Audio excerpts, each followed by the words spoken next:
Cool. Recording. Recording. Must have realized we didn't do an introduction in the previous episode. Yeah, so welcome back to another episode of After Work Podcast with me and Kenzie. Well, go on, fellas. Yeah. Yeah, Kenzie's birthday's coming up very soon, and I thought we'd just talk about cakes. Because Kenzie's apparently a picky eater when it comes to cake. Yes. Yeah. Definitely. So, Why though? Like cake is cake, but like what's about cake? Do you have like a criteria, like dryness, moistness? there's definitely a criteria. What's the So Kenzie me, criteria for a good cake? So the cake has to be moist, but shouldn't be like so much so that like the structural integrity is like compromised. Like if you touch it with a fork, it shouldn't just fall over because it's too moist. It should be able to like hold its ground. Uh-huh. So definitely moist enough. It should be. I don't want something that like sometimes you get cakes that are. It's almost like it's literally like a sponge. Like you touch it and like Newton's law, like every like action has like an equal and opposite reaction. Literally like it reacts against you. It doesn't like absorb what you're doing and like just like kind of fold a little bit. So like some cakes are like just like really rigid and I'm like, no, I'm not like fighting a cake when I'm eating it. Yeah, you don't eat a rusk. Yeah, I don't want to like have something pushing against me. So those are my main two criteria actually. If that's fine, I will eat your cake. I see. I might not enjoy it, but I'll eat your cake. So that's edible. And then the flavor parts have to come in. I don't like too much icing, and there's some cakes where, well, I wouldn't say cakes. It kind of you see it more with muffins, where you eat the muffin and it's a chocolate muffin, and you're like, this was just a brown muffin. It wasn't a chocolate muffin. It was just a. Was it? I don't know bland? what flavor they thought they were trying to get out of here. Is it bland or? Yeah, like you actually can't even pinpoint. Like if my eyes were closed, I wouldn't know what muffin I just ate right now. Like it's something I know it's a muffin, but I don't know what it is. Like the flavor's not. It's not descriptive. Which year did you eat this muffin? I think. Wait, what would I say? I would say the best chances is if you go to some place that is selling muffins for like 10 rand, 11 rand a muffin. Okay. And you want to take a chance with them. And you can. It's a chocolate muffin, but you can see that it's kind of more of a brown muffin, not really chocolatey. Somehow they, yeah. But yeah, so I'm very picky with muffins and very picky with cakes. Okay. And I never used to be. Yeah. And I think I was telling you, so it all started when my mother turned 40, and she had this cake from this lady called Bernice. And I have no idea how that lady did that, but she actually made the best cake I've ever had in my entire life. It was phenomenal. Everything about the cake was perfect. It was like massive as well. It was like. What flavor was it? So it was a vanilla cake. Okay. It was a vanilla cake with strawberries on top and fresh cream, incredible consistency. The cake was just amazing. I remember I took it to school the next day for lunch. I think it was just the cake that I had for lunch. Yeah. And I shared it a little bit with my friends, and they were like, wow. And I remember which field I was walking on when I had the cake. That's how good it was. Yeah. I was in grade 8. Grade 8? No. I was in grade 7. I was in Ashton, and we were walking on the top field close to the Astro, and I had a blue lunchbox. Tiny little blue Albany lunchbox. That's how good the cake was. I remember exactly everything. Wow. That was a cool memory. Oh man, that cake was amazing. That cake was phenomenal. So we tried to get her to do the same thing when I turned 18. She got the size right and everything, but she just missed the mark on the cake. There wasn't one specific thing. Everything about it was like a shortcoming. And I just don't know if she could make something like that again. Like, they're just some things that you just do. Yeah. And, you know, you half court with the basketball, you jump, put it through both your legs and toss it in the air and swish the shot. And we ask you to do it again, and it takes you like 1,000 tries to do it again. So, yeah, she missed the mark. My family enjoyed the cake though, but I didn't really enjoy my cake. And then from there, I just haven't been able to. It was actually Bernice's fault. I've never been able to eat a cake again normally. So like I'll have like one bit and I'll be like, okay, this is not my thing. So I'll just like politely, leave it on the see. side. I'm not gonna go in someone's face and be like, your cake sucks. I'm just like, you know, So when someone buys like a store-bought cake as like a celebration, don't ever bring me a store-bought cake. yeah, I see. So just leave it. The only store I would trust a cake from is so my bare minimum, like my bottom line, is Woolworths. That's not my So you'll eat a Woolies cake. yes. Woolies just makes the criteria. Like that is I the right. It's correct. Okay. Anything below that, I wouldn't enjoy. Woolies I'll enjoy, Yeah. but I've had much better cakes than a Woolies cake. Yeah, I agree. So this only store-bought cake is a Woolies cake. If you go to Spar, if you're putting a cake off by the fridge section at Pick and Pay or whatever, don't even bother. Don't even bother. You might as well just buy me a bag of chips. Wow. Honestly, I just can't. It's not even like a thing if I don't want to, because the cakes look really good. Mm-hmm. But I just can't. I eat it and I'm like, what is this? They were like looking at me in the office and they were like wondering like, what is this guy talking about? Because I was telling them one time like, I don't know how these guys bake all these cakes. Yeah. And like, do you not taste the cakes you bake? I don't think so. It goes through a conveyor system. But like, at some point, like somebody should have a slice of the cake and be like, you know what, guys, maybe we should change something here. I just imagine the quality controller eating cake must be so over it. I would love that job. Oh man, I would love that job. Quality controller eating scones, cakes, biscuits. So yeah. So it's actually a burden on my life, this cake situation, if I'm being honest with you. It really is a burden. Because they even like some restaurants where I'll order a cake or a cafe and you eat it and I was like, what the heck? You guys sell one cake a day and this is the cake you made? So like Mug and Beans, have you seen their cake? So I usually just go for their scones there. I don't really try too many cakes, but their scones could do with a lot of work. I'll tell you that much. Definitely. Their scones are massive, which is appealing. But in terms of the flavor profile and the appearance and everything, it's just not there. Say Mug and Bean, you're right. They do the more quantity over quality. Yeah. So it looks impressive, but I don't say it's like the best tasting. If I wanted a scone, I wouldn't even think of Mug and Bean at all. Woolworths scones also actually aren't that good. They're just okay. They've got like this funny aftertaste. I'll be honest with you. I'm not a fan of scones. How? Oh my word, are you serious? Most of the scones I had are so dry. Okay, I see. They dry so dry. I think I had one good scone. Is a scone a scone? I think it just depends on where you are in the world. Yeah. I remember like the only reason it was good was it was freshly baked. Because I remember going to a coffee shop with some of my friends and my brother's like, he wanted a scone. He ordered a scone. And then we're like, why is it taking so long? Oh, and we're just sitting at also we got to the coffee shop just right as it opened, like 7:30 in the morning, because we went for a hike before that. It was actually New Year's this year.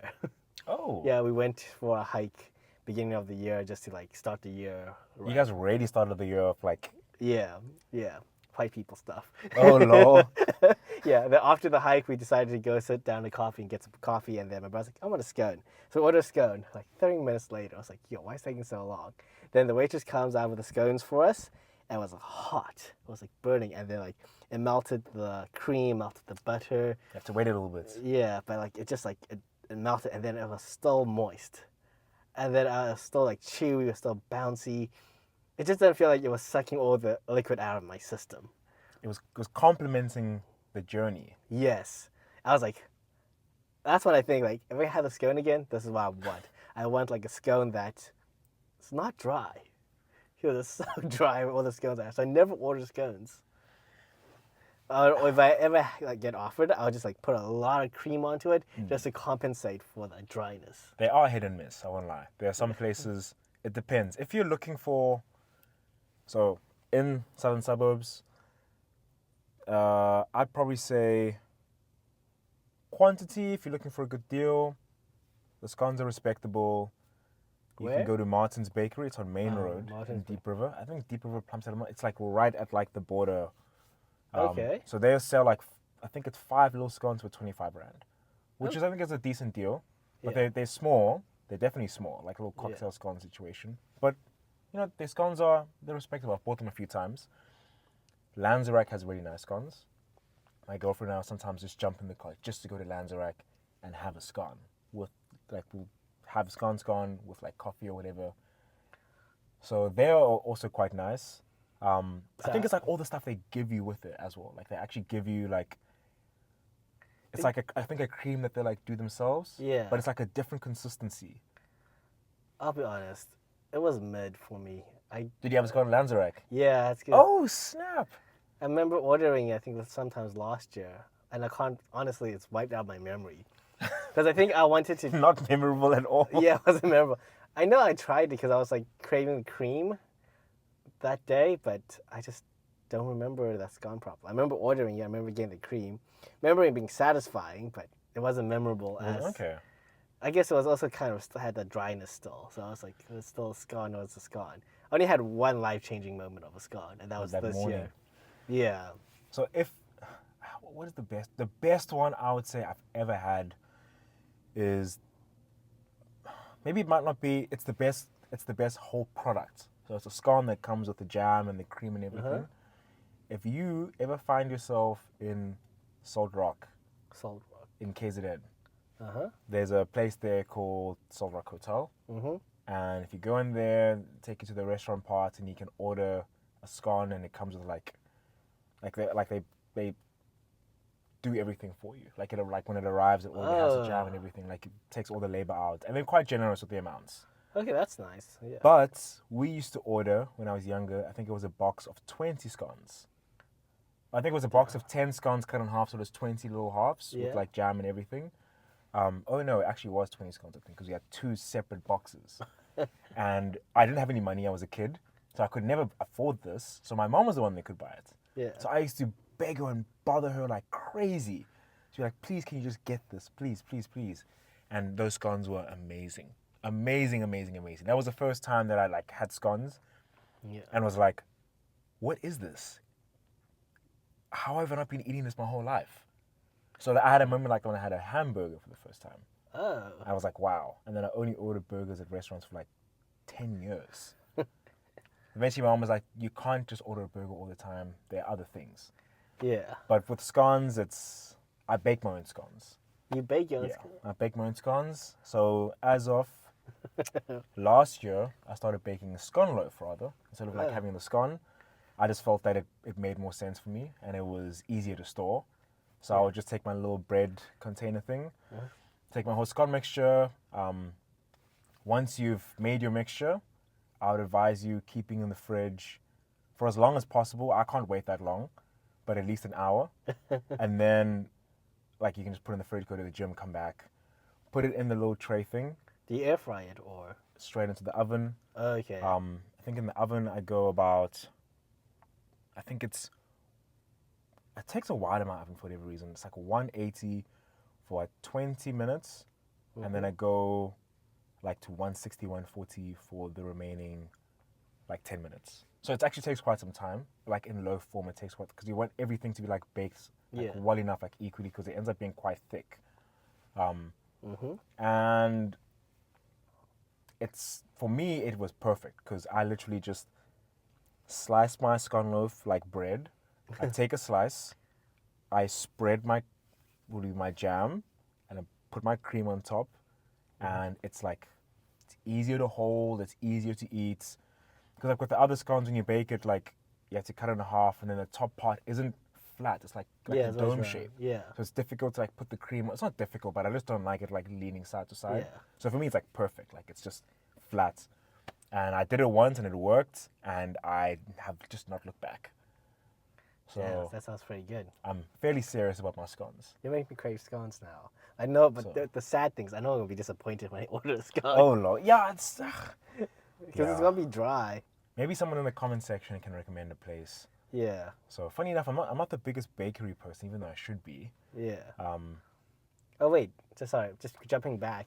Lanzerac also had Lanzerac scones when I had their high tea as well. Yeah, oh okay. yeah. So Oh, was your high tea the one? Because have you had two no, high no, teas? just one. I just talk a lot about high teas because I want to experience more high teas, but I only had one experience, which was Lanzerac's high tea. Okay. Yeah, I think there's another one you're telling me about, that like a pink building. yeah. Mount Nelson Hotel. Okay. Yeah, they have a high tea that's really nice as well. That's that one I want to do, and then it's also the Silo Hotel. They also have Okay, they by also the have high waterfront. yeah. They also have a high tea I want to try because apparently those two are very rated highly according to Reddit. Oh wow. Yeah. The forums about them. Dang. Yeah. So I want to try those two. Yeah. Them. And then I think there was a Constantia wine farm had a high tea, but it wasn't really up there. But yeah. So like, what actually happens during a high tea? Do they just like bring you tea and a whole bunch of like biscuits and? Yeah. And it's all about like that's like this like layered stacked trays. So it looks really fancy. Yeah. It's just a vibe. Because I always heard high tea and I was like, wow, that Yeah. sounds so sophisticated. It's pretentious, and I kind of like it. It is. I'll be honest. It is very pretentious, but it's nice. It's like because everything is smaller, so everything's bite sized, and for me, it just feels. I don't know. I just like it. It's cute. I guess so. Yeah. Maybe I should try that. You haven't done high tea yet. I haven't done one. I just remember that recommendation you gave me. Yeah. The only problem is it's pricey, like expensive. Are they like? They're normally like 400 to 500 rand per person. That's actually quite expensive. Yeah, so normally you can go get a really good meal, but it's just the whole like vibe. It's the aesthetics that's really nice about high teas. Yeah. Do you get enough for you to be satisfied when you leave? Obviously, like, they're not feeding you like a meal, but like in terms of. Nah, I don't think it's satisfied. I wasn't satisfied after Lanzarote.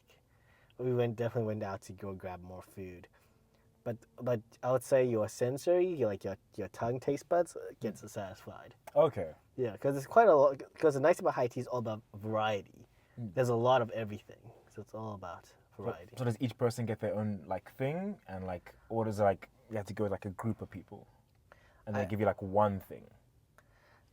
No, so I think they like played it out like per person. So like if you like one person, they'll give you just a little bit. If you like, I think it's like probably like a piece or 2 pieces per person type of thing. Yeah, I don't know how to explain it. I'm not sure how other places work, but Lanzarote was definitely like proportioned out per person. But I mean like, it's enough. Like I think it was like 2 scones per person. Okay, that's. I mean, they're small, but that's enough. But before the scones came, you were having like a crab cake dish. What else was there? Yeah, I can't remember. But one thing what Lanzarote did, I realized what the thing was.